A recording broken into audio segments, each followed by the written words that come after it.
Complete చేసింది మళ్ళీ ఇతరులకు చేర్చాలి కాబట్టి మంచి మాటలు చెప్పాలి కాబట్టి అందులో భాగంగా అది ఇక్కడనే బీజం పడింది. ఇక్కడ ఉన్నప్పుడే నేను ఇంపాక్ట్లో జాయిన్ అయ్యాను.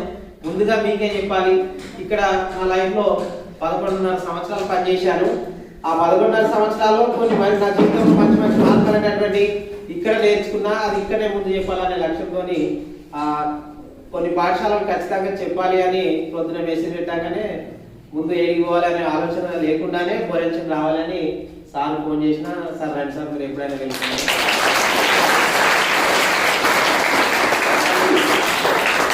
అవకాశం ఇచ్చినటువంటి వేరే ఉన్నటువంటి పెద్దలందరికీ మళ్ళీ ఒకసారి ధన్యవాదాలు తెలియజేస్తూ, ముఖ్యంగా ఇప్పుడు విద్యార్థులకు సంబంధించి మీరందరూ కూడా ఒక మొక్కను చూసి ఉంటారు. మొక్కను చూసి కదా, మన ఇంటి ముందు ఒక మొక్క ఉంటది, మన చేతి దగ్గర మొక్కలు ఉంటాయి, చెట్లు ఉంటాయి. ఈ చెట్ల వల్ల మొక్కల వల్ల మనకు ప్రయోజనం ఉందా లేదా? ఏం చేయాలనేటువంటి వాళ్ళు చేయలేమని చూద్దాం. మొక్క వల్ల ప్రయోజనం ఉంది. అందరూ ఒప్పుకుంటురా? కరెక్టేనా? డౌన్ చేయండి, దించండి. ఈ మొక్క వల్ల ప్రయోజనం ఉంది కాబట్టి మన ఇంటి దగ్గర ఒక మొక్క నాటుతున్నాం, విత్తనాలు వేస్తున్నాం, పంట పొలాల్లో విత్తనాలు వేసి మొక్కలు పెంచుతున్నాం. ఇంకా రకరకాల మొక్కలు మనకు ప్రయోజనాలు కల్పిస్తున్నాయి కాబట్టి వాటిని పెంచుతున్నాం. అర్థమవుతుంది కదా? మొక్క వల్ల ప్రయోజనాలు ఉన్నాయి కాబట్టి, మొక్కతో మనకు ఉపయోగాలు ఉన్నాయి కాబట్టి మొక్కను మనం ఇంటి దగ్గర కానీ చేతి దగ్గర కానీ మన స్కూల్లో కూడా చాలా మొక్కలు మనము పెంచినాం. మనం ఇంకా నాటుతా ఉన్నాం, పెంచుతా ఉన్నాం. అవునా కాదా? ఒక మొక్కతోని ప్రయోజనం ఉందని మొక్కను ఎలా కాపాడుతున్నాం, దాన్ని ఎలా నీరు పోసి పెంచుతున్నాం, దానికి ఎలా బాగోగులు చూస్తున్నామా లేదా? మొక్కలు నాటిరు, వాటికి ట్రీ గార్డ్స్, పశువులు కానీ అవి వేయకుండా వాటిని పాడు చేయకుండా ట్రీ గార్డ్స్ పెట్టిరు. అవి బాగా పెరగడానికి నీళ్లు పోసిరు. ఇవన్నీ చేసిరా లేదా? మన దగ్గర ఇప్పుడు నేను వచ్చేసరికి విద్యార్థులు బకెట్తో నీళ్లు పోస్తున్నారు చెట్లను. ఎందుకడానికి? చెట్లను పెంచాలి, వాటితో ప్రయోజనం ఉంది అని. అవునా కాదా? అట్లాగే మీ అమ్మా నాన్న కూడా మిమ్మల్ని ప్రయోజకులు చేయడానికి, మీరు మీ అమ్మ నాన్న ఉపయోగపడడానికి, మీరు పౌరులుగా మంచి వాళ్ళుగా ఎదగడానికి, అర్థమవుతుందా నేను చెప్పేది? మీరు ముందు తరాల వారికి సమాజానికి సేవ చేయడానికి, మొక్క ఎలాగైతే మనకు నీడనిస్తుంది, ఫలాలను ఇస్తుంది, దాన్ని కట్ చేస్తే, దాన్ని చంపేసిన దాని యొక్క శరీర భాగాలు మళ్ళీ మనకు ఏదో రకంగా ఉపయోగపడతాయి. అర్థమవుతుందా? అట్లా మొక్కను పెంచి పెద్ద చేస్తే ఎలా ఉపయోగపడుతుందో అంతకంటే ఎక్కువ ఉపయోగపడాలి, అంతకంటే ప్రయోజకులు కావాలని మీ అమ్మ నాన్న మీ కొరకు ఎంతో కష్టపడి చెట్టుకు నీళ్ళు పోసిరు, దానికి పశువులు వేయకుండా గాడు పెట్టిరు, దాన్ని కాపాడడానికి ముళ్ళ కంచి పెట్టిరు, లేకుంటే ఇంకా దానికి ఏదైనా ఎరువులు అవసరమైతే ఎరువులు వేస్తూ ఉన్నాం. అట్లాగే మీ అమ్మ నాన్న మీ కొరకు మీకు తెలియకుండానే ఎన్నో శ్రమలు చేస్తున్నారు, ఎంతో కష్టపడుతున్నారు. మీకు ఏమేమి అందివ్వాలో అవన్నీ అందిస్తున్నారు. అవన్నీ మీకు తెలియట్లేదు. వాళ్ళు మీకు ఏమేమి అందిస్తారు? ఫస్ట్ మీరు అదృష్టవంతులు. మీ అమ్మ నాన్న మీకు ఏమి ఇచ్చిరు? మీకు ఒక జన్మనిచ్చిరు. ఏమిచ్చిరు? అమ్మ నాన్న లేదు. మీరు చాలా మంది అంటా ఉంటారు, బట్టలు లేకపోతే నాకు ఏమి ఇచ్చినా, ఒక డ్రెస్ కొనలేకపోయినా అని అంటారు. కానీ ఈ భూమి మీదకి మీరు రావడానికి కారకులు ఎవరు? అమ్మా నాన్న. మీరు ఏమిచ్చారని అడిగేటటువంటి వాళ్ళకు ఏమిచ్చారు మీ అమ్మ నాన్న? జన్మనిచ్చిరు, భూమి మీద ఉన్నారు. అమ్మ నాన్న లేకపోతే మనం ఉంటామా? మరి అమ్మ నాన్న ఇప్పుడు మొక్కను ఎలా ప్రయోజకరంగా ఉపయోగపడాలి, అది ఎదగాలని ఎట్లా శ్రమపడ్డారో అట్లాగే మీ కొరకు మీ అమ్మ నాన్న చాలా కష్టపడుతుంది. మీ అమ్మ నాన్న శ్రమను మీరు గుర్తించరు. గుర్తిస్తురా? లేదు. ప్రొద్దున లేచి నుంచి మీరు లేవక ముందే వాళ్ళు లేస్తున్నారు. అర్థమవుతుందా? మీకు వంట చేసి పెడుతున్నారు, ఇంకా రకరకాలుగా అన్ని సేవ చేస్తున్నారు, మీకు డ్రెస్సింగ్ చేస్తున్నారు. మీరు నీడ నుండి బాగా చదువుకోవాలని ప్రొద్దున మీకు లేవక ముందే లేచి అన్ని చేసి మీకు భోజనాలు రెడీ చేసి మీకు రెడీ చేసి స్కూల్కి వెళ్ళండి అని పంపిస్తుంది. అర్థమవుతుంది కదా? అంటే మీ కొరకు ఎంత శ్రమ పడుతురా లేదా? మరి ఒక విత్తనం నాటితే ఒక మొక్క ఎలా ఉపయోగపడుతుందో ఆ మొక్క కంటే మనము తక్కువనా? ఆ మొక్క ఉపయోగపడుతుంది. మరి మనం మన అమ్మ నాన్నకు ఉపయోగపడకూడదా? ప్రయోజకులుగా కాకూడదా? పేరు తెచ్చుకోకూడదా? మనం మంచి పేరు తెచ్చుకొని మన అమ్మ నాన్నలకు గొప్ప పేరు తేవద్దా? పలానా విద్యార్థి ఎవరు, పలానా అమ్మాయి ఎవరు, పలానా అబ్బాయి ఎవరు అంటే ఇగో పలానా వారి కొడుకు, ఇగో పలానా లక్ష్మయ్య కొడుకు, పలానా రాముల్ కొడుకు, రమేష్ కొడుకు, రమేష్ బిడ్డ అని చెప్పుకోవద్దా? చెప్పుకోవాలా లేదా? మన ఇంటి ముందు ఒక ప్రయోజనం కలిగించేటటువంటి మంచి మొక్క ఉందనుకో, అప్పుడే పలానా చెట్టు పలానా ఇంటికాడ ఉంది అని గుర్తింపు ఉంటుంది. ఎందుకు? దాంతో ఎక్కువ ప్రయోజనాలను ఉపయోగపడుతుంది. పలానాది కావాలి, చెట్టు ఆకులు కావాలి, చెట్టు పండ్లు కావాలి అంటే తక్కువని ఏం గుర్తొస్తుంది? పలానా వాళ్ళ ఇంటి దగ్గర ఉంది అని గుర్తొస్తుంది. అట్లాగే గ్రామంలో బాగా ప్రయోజకులు ఎవరు, మంచి విద్యార్థులు ఎవరు, బాగా ఎదిగిన పిల్లలు ఎవరంటే మీ అమ్మ నాన్న పేరు చెప్పేటట్టుగా మీరు మీ పేరు చెప్పేటట్టుగా ఎదగాలి. ఎదగాలా ఎదగకూడదా? అంత ప్రయోజకులు కావాలన్నా కాకూడదా? కావాలా కాకూడదా?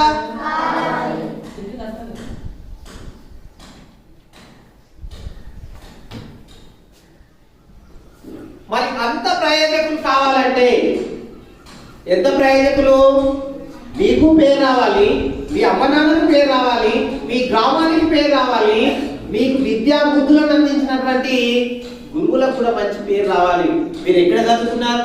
మీరు ఏ పాఠశాల చదువుకున్నారు? మీకు లెక్కలు ఎవరు చెప్పారు? బయోసైన్స్ ఎవరు చెప్పారు? తెలుగు ఎవరు చెప్పారు? క్రీడలు ఎవరు ఆడించారు?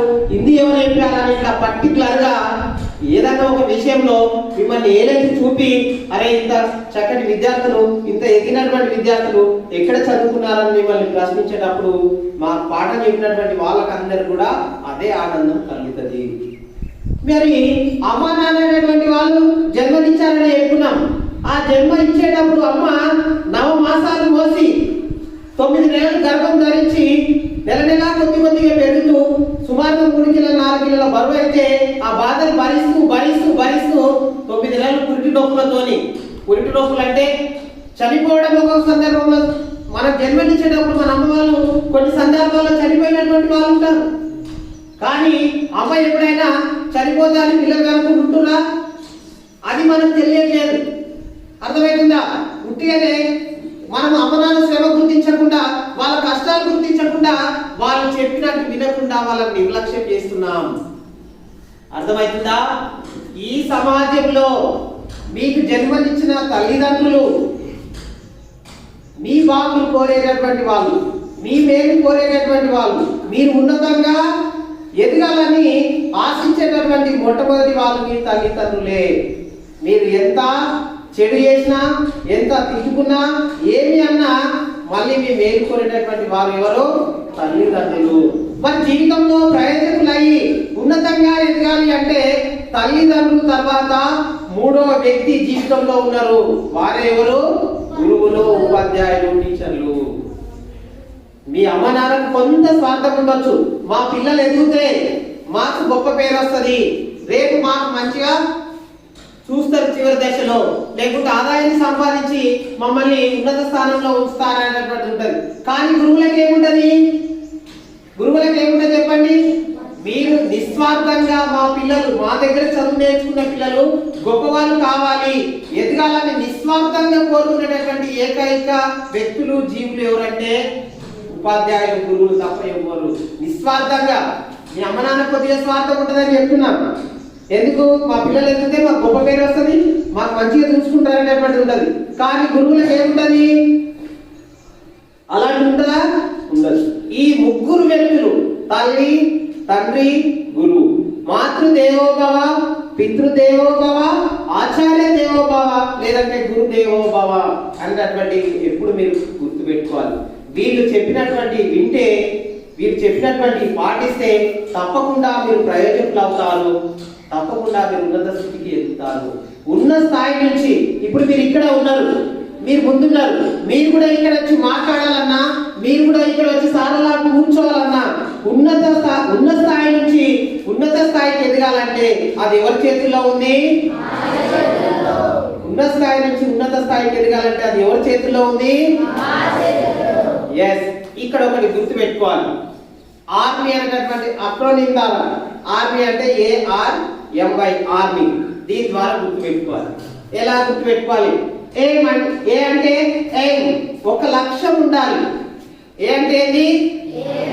ఎయిమ్, ఏఐఎం, ఎయిమ్ అంటే లక్ష్యం. మనకు ఒక లక్ష్యం ఉండాలి. జీవితానికి ఉండాలి లక్ష్యము, కాలాన్ని చెయ్యకు నిర్లక్ష్యము. జీవితానికి ఉండాలి లక్ష్యము, కాలాన్ని చెయ్యకు నిర్లక్ష్యము. మన జీవితంలో ఎదగాలంటే ఖచ్చితంగా ఒక లక్ష్యం, టార్గెట్ అనేటువంటిది ఉండాలి. ఉండాలా ఉండకూడదా? ప్రతి దినము ప్రతి క్షణము మనం ఏం చేస్తున్నామో అది గుర్తెరిగి నడుచుకోవడమే టార్గెట్, లక్ష్యం మన జీవితంలో. ఈ రోజు నేను స్కూల్కి ఎందుకు పోతున్నా, లేదా నారాయణ గేట్కి వెళ్తా ఉంటాం. నారాయణ గేట్కి ఎందుకు వెళ్తున్నామంటే ఏమో అని గాలికి పోతామా? అట్లాగే డైలీ లైఫ్ లో ఈ రోజు నేను చేసే పనికి ఫలితం ఏమిటి? మంచిదా చెడ్డదా? మంచిదైతే మంచి పేరు వస్తుంది, చెడ్డ అయితే చెడ్డ పేరు వస్తుంది. మంచి ఫలితాలు ఇచ్చేటటువంటి పనులు చేస్తే మనం ఉన్నతంగా ఎదుగుతాం. అట్లాంటి మరి డైలీ లైఫ్ లో ఈ రోజు నేను స్కూల్కి వెళ్ళి ఏం నేర్చుకోవాలి? సార్లు ఏం చెప్తున్నారు? ఈ రోజు మ్యాథ్స్ ఏం చెప్పిండ్రు, లేక సైన్స్ ఏం చెప్పినాని, తెలుగు ఏం చెప్పినాని, హిందీ ఏం చెప్పినాని, ప్రతి ఒక్కటి రోజు రోజు నేర్చుకోవాలి. రోజు లక్ష్యం అనేటటువంటిది మీరు ఈ రోజు నేను ఇది నేర్చుకున్నాను, ఇది రేపటి వరకు నేర్చుకుంటాను. ఇట్లా ప్రతి రోజు ఒక లక్ష్యం పెట్టుకొని మనం ముందుకు సాగాలి. ఓకేనా? ఇప్పుడు 10th క్లాస్ వాళ్ళకైతే ఏముంటుంది లక్ష్యము? 10th క్లాస్ వాళ్ళకైతే ఏంటి? ప్రతి ఒక్కరు పాస్ కావాలి. అందరు పాస్ అవుతున్నారు, మరి వాళ్ళకి మీకు ఏం తేడా? ప్రతి ఒక్కరు పాస్ కావడం సరిపోతుందా? 10/10 రావాలి. ప్రతిసారి అనుకుంటున్నాము కానీ ఒకరిద్దరు వస్తున్నారు. ఎందుకు? రన్నింగ్ పోటీ పెడితే ఒకరే ఫస్ట్ వచ్చేటటువంటి అవకాశం ఉంది, సెకండ్ ఇంకొకరు వచ్చే అవకాశం ఉంది, లేదా ఇద్దరు వచ్చే అవకాశం ఉంది. కానీ చదువులో అందరు ఫస్ట్ వచ్చే అవకాశం ఉంది. ఉందా లేదా? 10/10 ఒక్కరికి అవకాశం ఉందా? అందరికి ఉందా? మరి తెచ్చుకుంటారా 10/10 అందరూ? ఒక్కసారి 10th క్లాస్ వాళ్ళ అంటే చూద్దాం ఎంతమంది ఎక్కడ ఉన్నారో. ఇది 10th క్లాస్ వాళ్ళకి. 10th క్లాస్ వాళ్ళందరికీ 10/10 తెచ్చుకునే అవకాశం ఉందా లేదా? ఉందా లేదా? ఇప్పుడు మీ ముందు ఏం తెలిసిపోయింది? ఏమంటే లక్ష్యం. మీ లక్ష్యం తెలిసిపోయింది. ఆర్ అంటే రెస్పాన్సిబిలిటీ. ఆర్ అంటే ఏంది? జీవితానికి మీరే కర్తలు. మీ జీవితానికి మీరే రెస్పాన్సిబిలిటీ. పక్కల మీద నెట్టడానికి వీల్లేదు, మీ అమ్మ నాన్న మీద నెట్టడానికి వీల్లేదు. ఉన్న పరిస్థితులు అనేటటువంటి అందరికి సమానంగా ఉంటాయి, అందరికి అవకాశాలు సమానంగా ఉంటాయి. దేవుడు మనకు అవకాశాలను మాత్రమే ఇస్తాడు. దేవుడు ఏమి ఇస్తాడు? మనకు అవకాశాలను మాత్రమే ఇస్తాడు. విజయాలను మనమే సాధించాలి. విజయాలు ఎవరు సాధించాలి? అవకాశాలను అందిపుచ్చుకొని మనమే విజయాలు సాధించాలి. కాబట్టి మన లక్ష్యం ఉండాలి.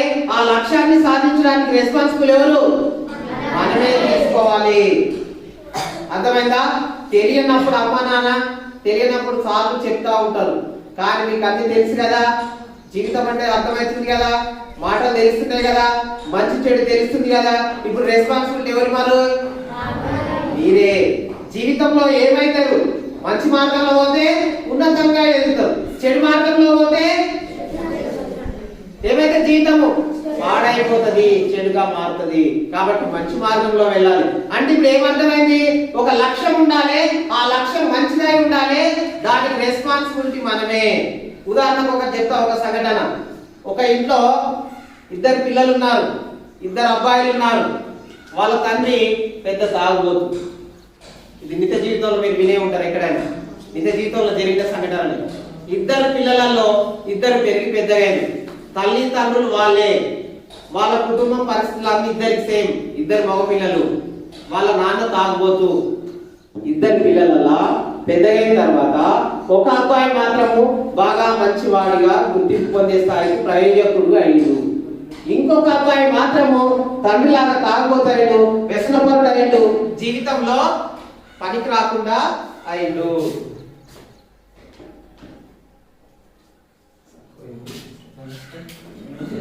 ఇట్లా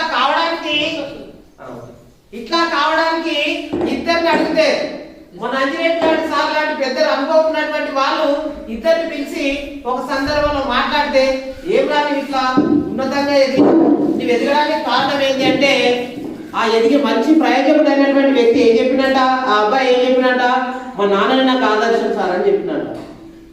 సార్ లాంటి అనుభవం ఉన్నారు కదా, అరే మీ నాయన నీకు ఎట్లా ఆదర్శం రా, మరి మీ నాయన ఈ విధంగా ఉన్నాడు, సమాజంలో మరి చెడు పేరుంది, జీవితంలో ఆయన ఇట్లా వ్యసనానికి గురయ్యాడు అని చెప్పినట్ట. సార్ మా నాన్నని చూసి మా నాన్నలాగా నేను ఉండకూడదని తెలుసుకున్నా అని చెప్పినాడు. అర్థమవుతుందని చెప్పేది, ఇద్దరికి ఒకటే పరిస్థితులు, రెస్పాన్సిబిలిటీ మనదని చెప్పినా కదా, అందుకోరానికి చెప్తున్నా. ఇంకొక అబ్బాయికి ఆ వ్యసన పరుడుగా మారి తల్లిలాగా తాగుబోతైనటువంటి వ్యక్తికి ఆ అబ్బాయికి అడిగితే చెప్పినాడు, ఏమిరా బాబు మరి ఇట్లా తయారైపోయినావు, సమాజంలో నీకు అటు చెడ్డ పేరు, నీకే కాకుండా నీ కుటుంబానికి కూడా చెడ్డ పేరు వస్తుందని చెప్తే ఆ అబ్బాయి అంట, నీ కారణం ఏంటంటే మా నాన్ననే సార్, చిన్నగా ఉన్నప్పటి నుంచి మా నాన్న ఇంట్లో తాగి వస్తుంటే అప్పుడప్పుడు నాతో కూడా తెప్పిస్తుంటే నేను తాగుబోతున్నా అయిపోయినా సార్ ఏం చేయాలని చెప్పినాడు. అర్థమైందా? ఇప్పుడు ఇద్దరికి పరిస్థితులు సేమ్ ఉన్నాయి కదా, ఎదుగుదల ఎవరి చేతిలో ఉంది? తెలియనప్పుడు ఏదైనా పక్కదారి పడితే, మనకు ఆల్రెడీ ఇంట్లో గురువులు ఉన్నారు, అమ్మా నాన్న, వాళ్ళే ఒకవేళ కరెక్ట్ లేకపోతే తర్వాత గురువులు ఎవరు? మూడో స్థానం ఎవరిదని చెప్పినా ఉపాధ్యాయుడి. మూడో స్థానం ఎవరిది? మాతృదేవోభవ, పితృదేవోభవ, తర్వాత ఏం చెప్పినా గురుదేవోభవ. ఇంట్లో ఏదన్నా తెలియనటువంటి చిక్కుముడి వస్తే, జీవితంలో ఏదైనా మనకు సంఘటన అర్థం కానటువంటి సిచ్యువేషన్ ఎదురైతే తర్వాత మనకు ఎవరు? తల్లి తండ్రి, తర్వాత ఎవరు? గురువులు ఏం ఆశించకుండా మిమ్మల్ని సరైన మార్గంలో సన్మార్గంలో నడిపించేటటువంటి, ఏమి ఆశించకుండా పనిచేసేటటువంటి వ్యక్తులు ఎవరు? మాత్రమే. అందుకే ఇప్పుడు జీవితంలో ఎదగాలంటే ఏం లక్ష్యం ఉండాలి? రెస్పాన్సిబిలిటీ మనదే. తర్వాత ఏమంటే మైండ్ సెట్. ఏంటది? నీ మైండ్ సెట్ నువ్వు మార్చుకోకుంటే, ఇప్పుడు నేను చెప్తున్నా మీరు మారాలి, బాగా మారాలి, ఉన్నతంగా ఎదగాలని. నువ్వు మారకుంటే, నీ మైండ్ సెట్ మారకుంటే నిన్నే ఇంకోరు మార్చలేదు. అర్థమవుతుందా? చెప్తారు, ఇగో ఈ మార్గంలో పోతే నువ్వు తొందరగా వెళ్ళప్పుడు చేరుకుంటావు, ఇగో నారాయణ నుంచి తిరిగి వస్తే లేట్ అవుతుంది అని చెప్తారు. నీవు ఈ మార్గంలో పోతావా, తొందరగా చేరుకునే మంచి మార్గంలో పోతావా, అది ఎవరి చేతుల్లో ఉంటది? మన చేతుల్లో ఉంటది. కాబట్టి మనం మారకుండా, మన మైండ్ సెట్ మారకుండా మనం ఉన్నత స్థాయికి చేరుకుంటామా? గొప్ప వాళ్ళం అవుతామా? కాబట్టి ఈ రోజు నుంచి మీరు ఏం చేయాలి? ఇంట్లో ఎలాంటి పరిస్థితులు ఉన్నా, ఎలాంటి అంటే ఇప్పుడు చెప్పినా కదా, కొన్ని పరిస్థితులు మనకు వ్యతిరేకంగా చెడు మార్గంలో కనబడతాయి, వాటిని కూడా మనం ఏం చేయాలి? మనకు అనుకూలంగా మంచి విధంగా మార్చుకోవాలి. ఇప్పుడు ఇద్దరు అబ్బాయిల సంఘటన చెప్పినా కదా, అబ్బాయి అనుకుంటే ఇద్దరు తాగుబోతులు కావాలి కదా, వాళ్ళ తండ్రి తాగుబోతు అయినప్పుడు ఇద్దరు తాగుబోతులు కావాలి కదా, ఇద్దరు తాగుబోతులు అయినా అవే పరిస్థితులు. కానీ మనం దాని నుంచి ఏం నేర్చుకుంటున్నాం? పాఠాలు సార్లు అందరికి క్లాస్లో ఉన్న 30-40 మందికి అదే పాఠం, కానీ అందరికి సేమ్ మార్కులు వస్తున్నాయా? మీరు వినేదాన్ని బట్టి, కాన్సన్ట్రేషన్ చేసేదాన్ని బట్టి, చెప్పినది ఫాలో అయ్యేదాన్ని బట్టి, ఎప్పటికెప్పుడు వర్క్ చేస్తున్నా లేదనే దాన్ని బట్టి ఒక్కొక్కరికి ఒక వేరియేషన్ అనేటువంటిది ఉంటుంది. కాబట్టి మనం మారాలే ముందు. మనం మారుకుంటే సమాజం మారుతుందా? సమాజంలో మంచి పేరు రావాలంటే ముందు నువ్వే మారాలి. మార్పు నీతోనే స్టార్ట్ కావాలి. ఎవరితో స్టార్ట్ కావాలి? మనం మారితేనే సమాజం మారుతుంది. మనం మారకుండా, మనం మంచి వాళ్ళం కాకుండా సమాజాన్ని నిందించేటటువంటి హక్కు మనకు. సమాజంలో అంతా తాగబోతే, అంతా చెడ్డోలే, అది అట్లా ఇది ఇట్లా మనం గాలికి నిందలు వేయడానికి వీలుందా? ముందు మనం మారాలి. మనం మారిన తర్వాత ఇతరులకు చెప్పాలి. అప్పుడు మాత్రమే మన సమాజం బాగుంటుంది. లాస్ట్ ఆర్టీలో ఇంకోటి ఏంది? వై ఉంది. ఏం వచ్చేసింది?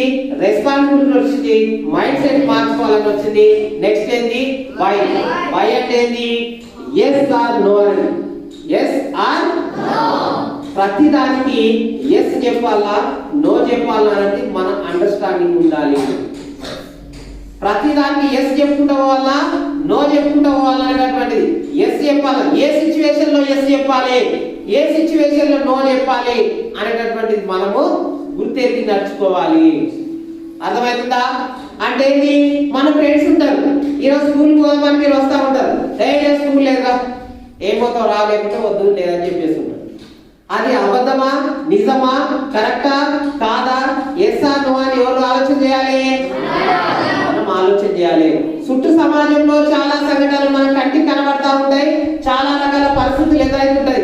వాటిని ఏం చేయాలి? మనము తర్జన చేసి అవునా కాదా, ఎస్ ఆర్ నో అంటే ఏది, అవునా కాదా, నిజమా అబద్ధమా మనమే పరిశీలించి తెలుసుకోవాలి. అర్థమైందా? అప్పుడు మాత్రమే మనం ప్రయోజకులు అవుతాం. మన అమ్మ నాన్న గొప్ప పేరు వస్తుంది, మనకు గొప్ప పేరు వస్తుంది. ఇంకా నేను ప్రతిసారి చాలా సందర్భాల్లో చెప్తా ఉంటుంటే ఏమని చెప్తుంటే క్రమశిక్షణ ఉండాలి. ఏముండాలి?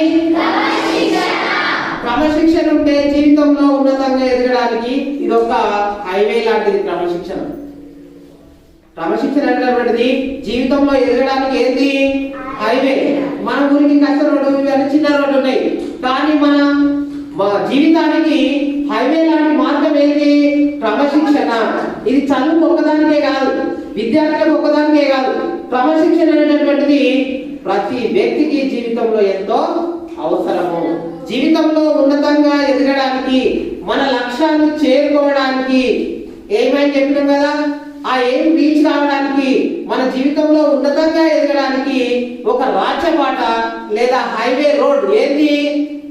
క్రమశిక్షణ. ఏంది? మరి క్రమశిక్షణ అంటే ఏంది? చాలా సందర్భాల్లో డిసిప్లిన్ ఉండాలి, క్రమశిక్షణ ఉండాలని చెప్తా ఉంటాం. మరి క్రమశిక్షణ అంటే ఏంటి? అంటే తెలియకుండా మనం క్రమశిక్షణ పాటిస్తామా? మరి క్రమశిక్షణ అంటే ఏంటి? ఎప్పుడు, ఎక్కడ, ఏ సమయంలో ఏమి చెయ్యాలో అది చెయ్యాలి, ఏమి చెయ్యకూడదు అది చెయ్యకూడదు. ఏమి చెయ్యాలో అది చెయ్యాలి, ఏమి చెయ్యకూడదు. ఇక్కడ రెండే మాటలు క్రమశిక్షణ అంటే. చేయవలసినవి చెయ్యాలి, చేయకూడని ఇది పాటిస్తే మనం లైఫ్ లో సక్సెస్ అవుతాం, ఉన్నతంగా ఎదుగుతాం. ఇప్పుడు క్లాస్ రూమ్ లో మీరు పాఠాలు వింటా ఉన్నారు. పాఠాలు వినేటప్పుడు, సార్ పాఠాలు చెప్పేటప్పుడు మీరు వినేటప్పుడు క్లాస్ రూమ్ సంబంధించి డిసిప్లిన్, క్రమశిక్షణ అంటే క్లాస్ లో చేయవలసిన ఏమై, చేయకూడని ఏమో ఒక్కసారి చూద్దాం. సార్ పాఠం చెప్తా ఉన్నాడు, క్రమశిక్షణగా ఉండాలని చెప్తా ఉంటాం, డిసిప్లిన్ గా ఉండాలని చెప్తా ఉంటాం. మరి క్లాస్ రూమ్ లో డిసిప్లిన్ అంటే ఏంటి? చేయవలసిన ఏమున్నాయి ముందుగా చూద్దాం. సరిగ్గా పాఠం వినడం, సార్ ఏం చెప్తుండో కాన్సన్ట్రేషన్ చేసి వినడమే క్రమశిక్షణ. అర్థమవుతుందా? సార్ ఏం నోట్ చేసుకోమంటుండో, ఏం రాసుకోమంటుండో అది రాసుకోవడమే క్రమశిక్షణ. అవన్నీ చేయవలసినవి అన్ని సార్ ఇన్స్ట్రక్షన్స్ ఇస్తా ఉంటాడు, అవి ఫాలో కావడమే, వాటిని ఫాలో కావడమే క్రమశిక్షణ. మరి క్లాస్ రూమ్ లో క్రమశిక్షణ లేదు అంటే చేయకూడని పనులు ఏముంటాయి? సార్ చెప్పినవి పాటించకపోవడమే క్రమశిక్షణ లేకపోవడం. సార్ పాఠం చెప్తుంటే ఆ జైపంగా లాగా పక్కోతో మాట్లాడడం. అర్థమవుతుందా? ఇప్పుడు నేను చెప్తున్నా, ఇప్పుడు మీరు డిసిప్లిన్ గా లేరు అంటే అర్థమైంది, చెప్పేది సరిగ్గా వినట్లేదు. క్లాస్ రూమ్ లో కూడా డిసిప్లిన్ లేదు అంటే మీరు పక్కలతో మాట్లాడుతున్నారు, సార్ చెప్పింది వినట్లేదు, సార్ చెప్పింది రాసుకోవట్లేదు అని అర్థము. అర్థమైందని చెప్పేది. ఇప్పుడు ఏం చెప్పినా నీ టాపిక్ చెప్తున్నా, క్రమశిక్షణ అంటే ఏంది? రెండే మాటలు చెప్పినా. ఏమైనా చెప్పండి. చేయవలసినవి చెయ్యాలి, ఇది ప్రతి సందర్భానికి మీరు అన్వయించుకోవాలి, అప్లై చేసుకోవాలి. ఇది క్లాస్ రూమ్ లో చెప్పిన, నేను క్లాస్ రూమ్ లో ఏం చేయాలో ఏం చేయకూడదు చెప్పిన, ఎప్పుడు ఎక్కడ ఏ సమయం అని చెప్పిన, ఎప్పుడు ఎక్కడ ఏ సమయంలో ఏం చేయాలో చేయాలి, ఏం చేయకూడదో ఇంటి దగ్గర కూడా మీరు అప్లై చేసుకోవాలి. మనం ఇంటి దగ్గర ఉన్నాము, ఏం చేస్తున్నాము, ఇంటి దగ్గర ఏం పాటిస్తే క్రమశిక్షణ, ఏం పాటించకపోతే క్రమశిక్షణ లేదు అంటారో కూడా అర్థం చేసుకోవాలి. ఓకేనా? ఇంటి దగ్గర అమ్మ నాన్న మీకు చెప్తా ఉంటారు, ఆ అమ్మ నాన్న చెప్పినటువంటి అంశాలన్నీ పాటించడమే క్రమశిక్షణ. మాతృదేవోభవ గురుదేవోభవ చెప్పుకున్నాం కదా. ఫస్ట్ మాతృదేవోభవ, జన్మనిచ్చినటువంటి అమ్మ. ముందు అందరికంటే ముందు మనం మంచి కోరుకునేటటువంటి, బాగు కోరుకునేటటువంటి వాళ్ళు ఎవరని చెప్పినా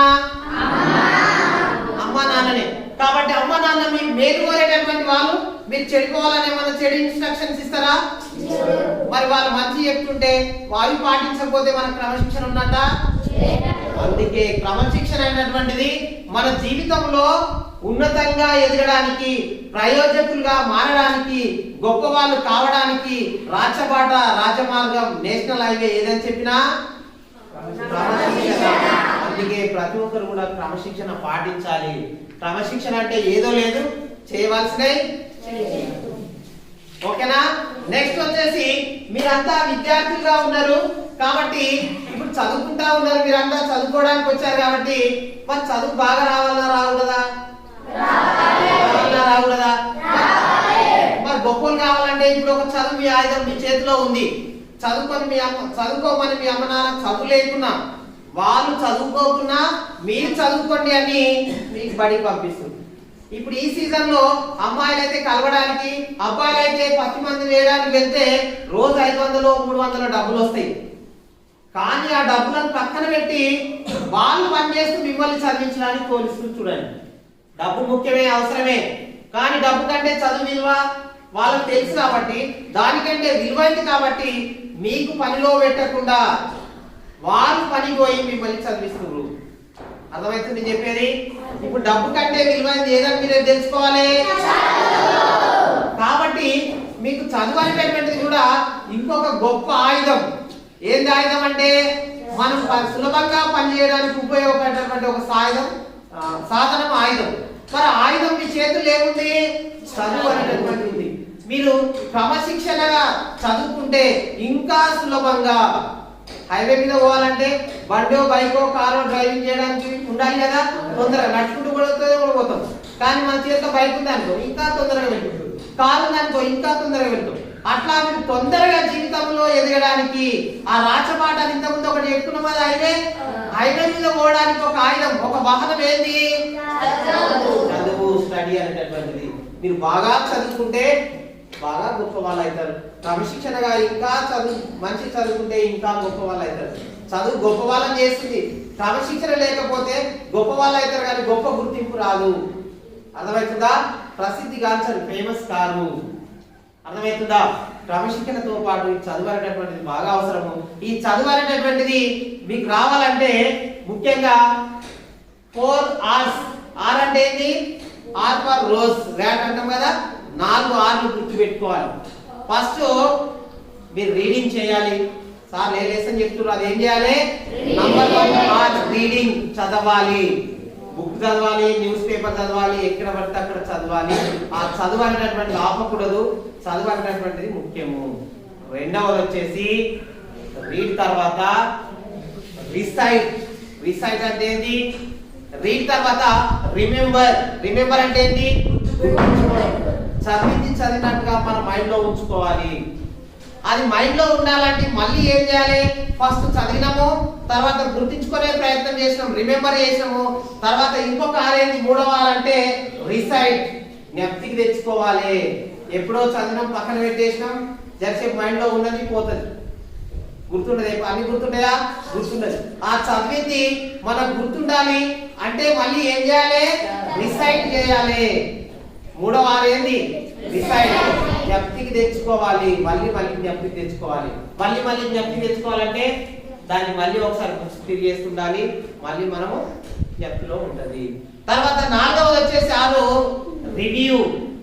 నీవు చదివినటువంటిది, నీ మైండ్ లో ఉన్నటువంటిది, గుర్తించుకున్నటువంటిది, జ్ఞప్తికి తెచ్చుకుంటున్నటువంటిది నీవు రివ్యూ రాసి చూస్తే, ఇతరులకు చెప్పి చూస్తే అది ఎంతవరకు వస్తుంది, నువ్వు ఎంతవరకు రాయగలుగుతున్నావు అని రివ్యూ చేసుకోవాలి.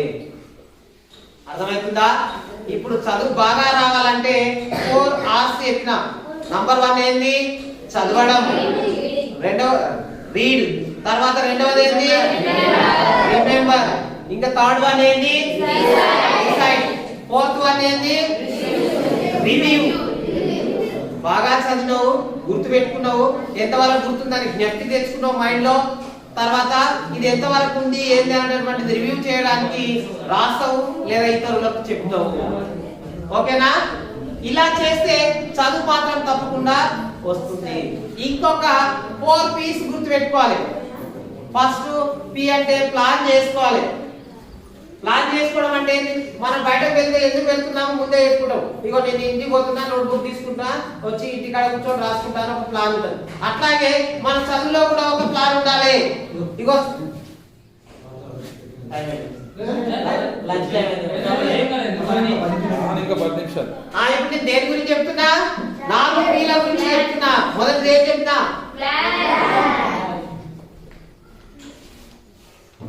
మొదటిది పి అనేటువంటి చాలా ఇంపార్టెంట్. ప్లాన్ చేసుకోవాలి ప్రతిదానికి. చదువులో కానీ లైఫ్ లో కానీ ఏదైనా కానీ ఏముండాలి? ప్లాన్ అనేటువంటిది ఉండాలి. ఇంతకుముందు బ్యాచ్ మనం టూర్ పోయినాం. టూర్ పోవాలంటే ఒక నెల 2 నెలల ముందు ప్లాన్ చేసినాం. సార్ పిల్లలు అడగాలి ఎట్లా పోదాం, ఎక్కడికి పోదాం, ఎంత అమౌంట్ అవుతుంది, ఏ బస్ మాట్లాడాలి, ఎన్ని రోజులు పడుతుంది, ఉన్న టైంలో సరిపోతా లేదని మొత్తం అంతా ఏం చేసినాం మనము? ప్లాన్ చేసినాం. అట్లాగే మన జీవితానికి కానీ జీవితంలో చేసే పనులకు కానీ ఏముండాలి? ప్లాన్ అనేటువంటిది ఉండాలి. 6 మంది సార్లు 6 సబ్జెక్టులు చెప్పేస్తారు. 7 మంది ఉంటే 7 మంది 7 సబ్జెక్టులు చెప్పేస్తారు. రోజు 8 ప్రేయర్లు నడుస్తాయి. అన్ని రాయవలసింది ఎవరు? మీరు. ఎవరికి వారు ఒక్కరే ప్లాన్ చేసుకోవాలి. ఏ సబ్జెక్టు ఏ పాఠం ముందు అయిపోయింది, నేను ఏది వెనుకబడి ఉన్నా, ఏ సబ్జెక్ట్ లో రావట్లేదు, ఎందుకు వెనుకబడి ఉన్నా, ముందుకు పోవాలంటే ఏం చేయాలి, సార్తో డౌట్లు అడిగి క్లియర్ చేసుకోవాలా, పక్కులకు అడగాలా, ఇంకొకసారి ఎక్కువ చదవాలనా అని మనకు మనమే ప్లాన్ చేసుకోవాలి. చెట్కిన్స్ రావాలి. ఏం చేయాలి? ఫస్ట్ పి అంటే ఏంటి? ఫస్ట్ పి ఏం చెప్పినా ఇది చదువుకు ప్లాను, జీవితానికి కూడా ప్లాను. ఓకేనా? రెండవది వచ్చేసి ప్రాక్టీస్. రెండవది ఏంటి? చదువు బాగా రావాలన్నా, మనం చేసే పనిలో పర్ఫెక్ట్ కావాలన్నా ఏముండాలి? మనకు ప్రాక్టీస్ అనేటటువంటిది ఉండాలి. ఇక్కడ మీకు ఒక వేమన పద్యం గుర్తుకు రావాలి. అనగనగరాగా మతి చేయుచునుండు, తినగ తినగ వేము తీయనుండు, సాధనమున పనులు సమకూరు ధరలోన, విశ్వదాభిరామ వినురవేమ. ఇంతకుముందు కూడా మీకు ఈ పద్యం వినిపించి ఉంటా. అంటే ఈ పద్యం అర్థం ఏముంది? వేమన్న మనకి ఏం చెప్పదలుచుకున్నాడు? వేపు అంటే ఏంటి? వేపాకు. వేపాకు చేదుగా ఉంటది, కానీ మనం రోజు చిన్న చిన్న ముక్కలు తినడం ప్రాక్టీస్ చేస్తే, సాధన చేస్తే అది ఏమైపోతుంది? రోజు గడిచిన తర్వాత చేదు అనేది కనబడకుండా ఏమైతుంది? మన గొంతు బాగలేదు, మనం మాట్లాడడానికి రాదు, లేదా పాడడానికి రాదు, కానీ పాడుతూ పోతే, మాట్లాడుతూ పోతే మన గొంతు బాగవుతుంది, మనం పాడగలం, మాట్లాడగలం. అట్లాగే ఏదైనా మనం సాధించాలంటే మొదటి మెట్టు ఇంకోటి ఏంది? ప్రాక్టీస్. రెండవది ఏంటి? ప్రాక్టీస్. మొదటిది ఏం చెప్పినాము? సరే.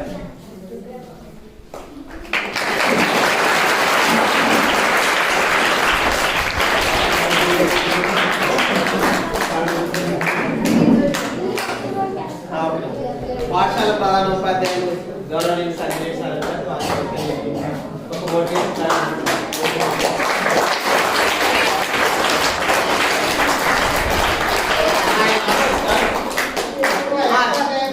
జీవితంలో ఎదగడానికి, మనకు చదువు బాగా రావడానికి 4 Pలు అనే టాపిక్ చెప్తా ఉన్నా. మొదటిది ప్లాన్ ఉండాలని చెప్పుకున్నాం. రెండవది ఏముండాలి? ఇప్పుడు వేమన పద్యం ద్వారా మనం విన్నాం, సాధన చేస్తే జీవితంలో సాధించలేనిది ఏది లేదు. సాధన చేస్తే, సాధన అంటే ఏంటి? ప్రాక్టీస్. ప్రాక్టీస్ చేస్తే సాధ్యం కాదనేది ప్రపంచంలో భూమి మీద ఏది లేదు, ఈ విశ్వంలోనే లేదు. మనకు సాధ్యం కాదనుకుంటే సాధ్యం కాదు, కానీ వేరే వాళ్ళకి అవుతుంది కదా. ప్రారంభంలో ఎవరెస్ట్ శిఖరం చాలా ప్రపంచంలోనే ఎత్తైంది. ఎవరెస్ట్ శిఖరము 8848 మీటర్ల ఎత్తు. కొంతకాలం వరకు విజ్ఞానం తెలివితేటలు లేకుండే, కాబట్టి అంత ఎత్తు ఎవరు ఎక్కలేరు, ఆక్సిజన్ అందదు, దాని పైకి వెళ్ళాలంటే ప్రాణాలు పోతాయని ఆశలు వదులుకుంటారు, ఎవరు ట్రై చేయలేదు. కొంతకాలం గడిచిన తర్వాత సైంటిఫిక్ గా డెవలప్మెంట్ వచ్చింది, మనిషి ఆలోచన విధానం మారింది. ఇప్పుడు ఎవరంటే వాళ్ళు ఎక్కగలుగుతున్నారు. ఎవరంటే వాళ్ళు ఎక్కగలుగుతున్నారంటే మనం ఎక్కగలుగుతామా? ఎస్ఎస్ వాళ్ళు ఎగ్జామ్ రాసేటప్పుడు కరెక్ట్ గా రాయలేదనుకో ఫలితం ఉంటుందా? అందుకే ప్లాన్ ఎంత అవసరమో, ప్రాక్టీస్ ఎంత అవసరమో, చివరి ఏంటి? ప్రజెంటేషన్. నీవు ఎక్కడ ప్రదర్శించాలో, ఎక్కడ ఫలితం వస్తుందో అక్కడ చేయకపోతే వ్యర్థం అవుతుంది. అందుకే మీరందరూ కూడా మనకు చదువు బాగా రావాలన్నా, లైఫ్ లో ఉన్నతంగా ఎదగాలన్నా మనం ఏం చెప్పుకున్నామో, ఫస్ట్ మొక్కతో పోల్చుకున్నాము.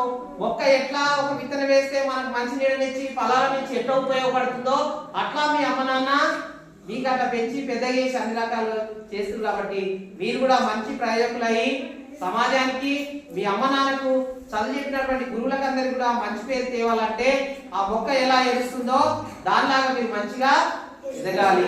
మీకు అన్ని అవకాశాలు ఉంటాయి.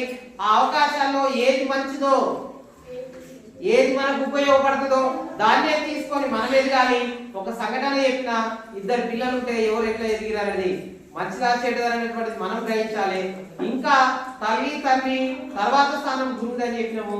తల్లి తండ్రి ఇంకా ఏదైనా పొరపాటు జరిగినా లేకుంటే ఏదైనా నిర్లక్ష్యమైన గురువులు మాత్రం మీకు ఎల్లప్పుడూ మీకు అందుబాటులో ఉండి అన్ని జీవితంలో ఎదిగేటటువంటి సలహాలు సూచనలు ఇస్తారు. నిస్వార్థంగా సేవ చేసేటటువంటి వాళ్ళు గురువులు కాబట్టి, ఏమి ఆశించకుండా సేవ చేసేటటువంటి వాళ్ళు గురువులు కాబట్టి గురువులు చెప్పినటువంటి వింటూ క్రమశిక్షణను పాటిస్తూ ఆ 4 Rలు read, remember, recite and review పాటిస్తూ 3 Pలు ఒకటి ప్లాన్ చేసుకోవాలి, ప్రాక్టీస్ చేయాలి, ప్రెజెంటేషన్ చేయాలి. ఈ విధంగా మనం జీవితంలో పాటిస్తే ప్రతి ఒక్కరు కూడా గొప్ప వాళ్ళు అవుతారు. ఉన్నత స్థాయి నుంచి ఉన్నత స్థాయికి ఎదుగుతారు అని తెలియజేస్తున్నా. ఉన్నత స్థాయి అంటే ఇప్పుడు మీరు విద్యార్థులుగా ఇక్కడ ఉన్నారు, ఇట్లా మాట్లాడడానికి ఎదగడము లేదా సార్లలాగా వారితో పాటు కూర్చోవడము, ఇక్కడ వేదిక మీద ఉన్నారో వేదిక మీదికి వచ్చేటట్టు రావడమే జీవితంలో ఎదగడము. అదే గొప్ప స్థాయికి అట్లా రావడము.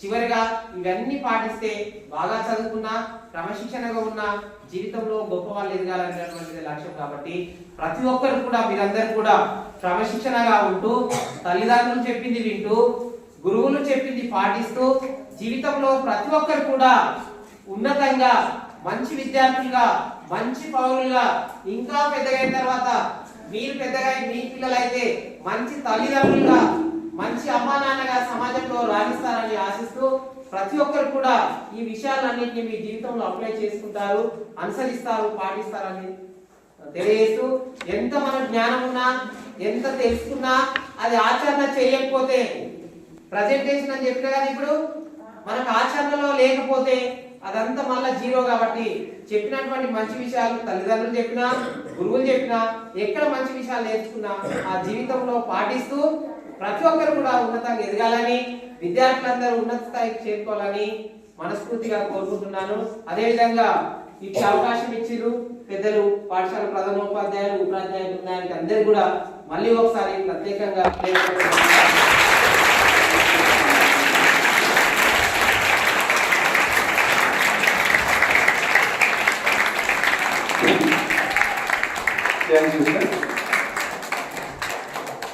జ్యోతిలింగం సార్ ఇంతకుముందు ఉన్నటువంటి జ్యోతిలింగం సార్ కాకుండా ఈరోజు ఇంపాక్ట్ ప్రోగ్రాంలో మరి పర్సనాలిటీ డెవలప్మెంట్ ప్రోగ్రాం కొరకు ఈరోజు చేయడం జరిగింది. వారు ఇంపాక్ట్ స్థాపించినటువంటి శ్రీ గంపా నాగేశ్వరరావు ఈయన ఆధ్వర్యంలో సార్ పనిచేస్తున్నారు. దీన్ని స్థాపించినటువంటి వ్యక్తి గంపా నాగేశ్వరరావు గారు. ఈయన పెద్ద సైకాలజిస్ట్. సో ఆయన కింద సార్ పనిచేస్తున్నాడు. వాడు ఈరోజు మంచి ప్రోగ్రాం ఇవ్వడం జరిగింది. అందులో భాగంగా మరి మనకు ముగ్గురు తల్లి తండ్రి తర్వాత గురువుల గురించి చెప్పడం జరిగింది. తర్వాత క్రమశిక్షణ అనే టాపిక్ పైన కూడా మనకు చెప్పడం జరిగింది. తర్వాత ఏం అనే విషయం మన గోల్ ఏంటి, మనం ఏం సాధించాలనే దానిపైన కూడా సార్ చెప్పడం జరిగింది. తర్వాత ఆర్ల గురించి కూడా ఈరోజు సార్ చాలా సంక్షిప్తంగా విశ్లేషణ చెప్పడం జరిగింది. కాబట్టి వారికి మన పాఠశాలలో ధన్యవాదాలు తెలియజేస్తూ మరి ప్రధానోపాధ్యాయులు సంజయ్ రెడ్డి సార్ కూడా ఒక 2 నిమిషాలు సార్ గురించి మాట్లాడి మరి సార్కి అయితే సార్ మనకి ఈరోజు ప్రెసిడెంట్ గా వచ్చినందుకు మరి సార్కి మనము శాలతో సన్మానం చేయవలసిందిగా మరి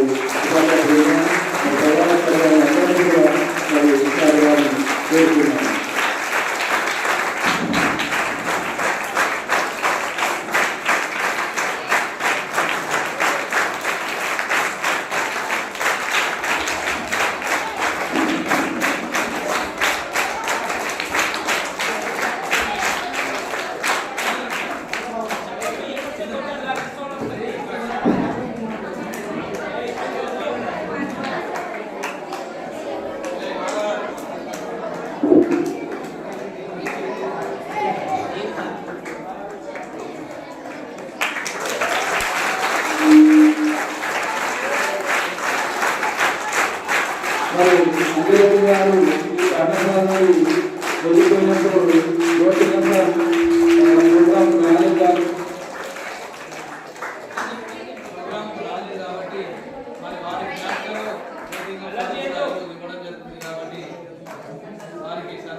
విధంగా ఈరోజు జరుగుతుంది.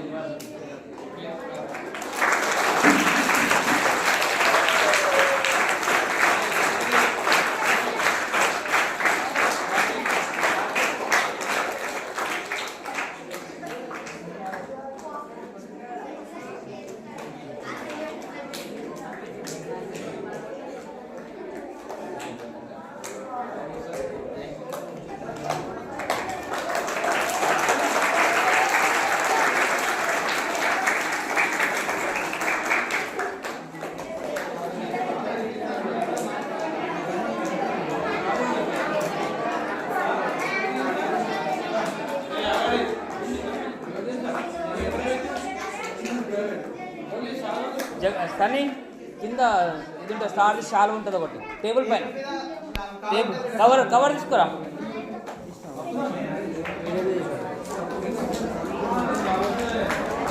లైట్ పట్టిందని చెప్పాడు కదా ఏం జూమ్ చేయకూడదు ఏం తీసాడు ఇప్పుడు అంజరెడ్డి సార్ నాకు మాట్లాడుతున్నారు. సార్ గురించి చెప్పేటప్పుడు ఒక ఇంపాక్ట్ ఫౌండేషన్ లో భాగంగా నీ ఉన్న స్థితిలో ఎవరిని ఆదర్శంగా తీసుకుంటావు వారితో ఫోటో దిగి వారి గురించి నాకు మాటలు రాసి పెట్టాలని ఒక ప్రాజెక్ట్ ఉండే అసైన్మెంట్. ఇప్పుడు ఉన్న దాంట్లో నేను ఇక్కడ పనిచేసే దాంట్లో సార్ని ఆదర్శంగా తీసుకొని సార్తోనే ఫోటో దిగిన 24 గంటలు ఇక్కడ ఉంటుండే కానీ ఎందుకు అనుకోకుండా ఒకసారి నారాయణకేళ్ళ కలిస్తే నారాయణకేళ్ళ దిగి పెట్టాల్సి వచ్చింది. సార్ నా గురించి మాట్లాడుతుంటే సార్ గురించి నాకు మాట్లాడడం మర్చిపోయినా.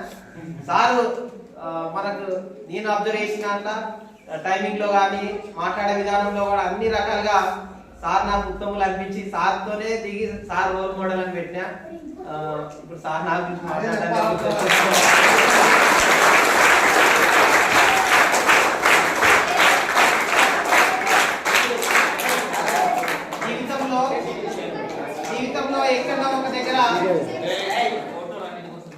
జీవితంలో ఎక్కడో ఒక దగ్గర లైఫ్ మనం రోడ్ ఎప్పటి పోతుంటే రోడ్ అయినటువంటిది ఎప్పుడు స్ట్రేట్ గా ఉండదు, మలుపులు తిరుగుతూ ఉంటది, టర్నింగ్ పాయింట్ ఉంటది.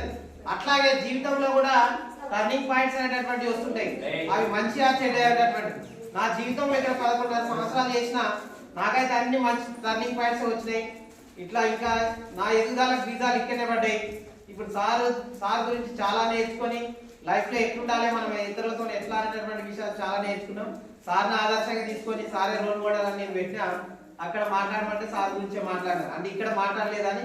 అక్కడ నువ్వు ఎందుకు ఈ అసైన్మెంట్ లో సార్లు పెట్టినామంటే ఒక 10-15 నిమిషాలు మాట్లాడినా.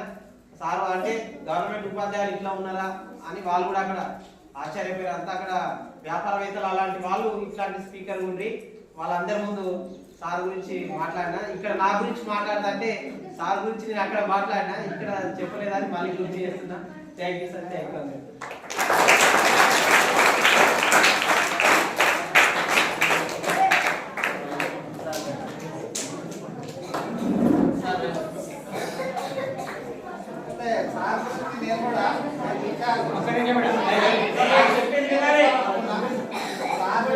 చెప్పాలనుకున్నా కానీ సార్ ఎందుకంటే నా ఇంపాక్ట్ అనేది ఒక సంస్థ ఉన్న సార్ దాంట్లో నేను రిజిస్ట్రేషన్ తీసుకున్నాను. నాకు ఒక మంచి రోల్ మోడల్గా ఒక వ్యక్తి కాబట్టి నేను నాదే ఉంది దాంట్లో ఎవరికైనా స్మార్ట్లేదు సార్ నువ్వే నాకు రోల్ మోడల్ కాబట్టి ఫోటో కావాలి నాకు అంటే నేను ఇవ్వడం జరిగింది. కాబట్టి అది ఇంత తొందర లోపల ఇంత మంచి స్పీకర్గా మోటివేషనల్ స్పీకర్ గా ఒక విద్యార్థిగా మన లోపల భావనలను అదేమైతే ఏం చెప్తుందంటే మన లోపల మస్తు చెప్పాలనే భావనలు ఉన్నాయి కానీ అవి సమయ సందర్భంగా మనకు వివరించి స్పష్టంగా తెలియజేయడమే దాని యొక్క ముఖ్య ఉద్దేశం అన్నమాట. సాధారణంగా నాలెడ్జ్ మస్తు ఉండొచ్చు కానీ అది చెప్పడానికి రావాలి. లేకుంటే ఇంత పెద్ద మీటింగ్ లోపల నేను ఆడిపోగానే బాడీ షేక్ అయితే నేను ఏం చెప్పాలో మాట్లాడలేకపోతామంటే అది వ్యర్థమవుతుంది. కాబట్టి సార్కి ఏమవుతుందంటే అది ఒక స్పీకర్గా పెద్ద స్పీకర్గా మంచి వక్తగా ఎదగడానికి అది ఉపయోగపడుతుందని అది ఇంత తొందరలో మనం కట్టే దాన్ని ప్రదర్శిస్తారని నేను అనుకోలేదు. కాబట్టి ఈ సమయ సందర్భం లోపల సార్ కూడా మంచి ఇంకా బాగా ఎదిగి పేరు ప్రతిష్టలు తీసుకురావాలని కోరుకుంటూ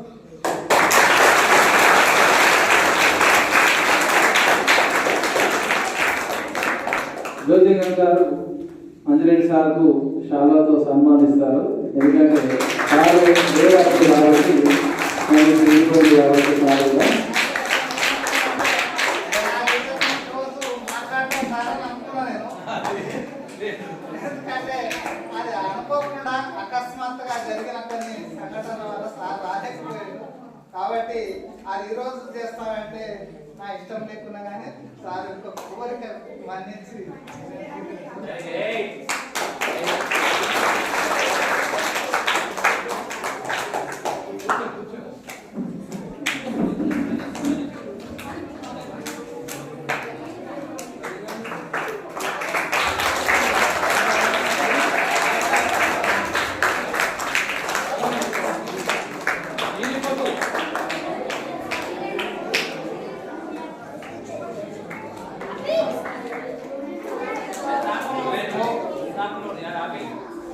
ఇలా కూడా కొడతా సార్.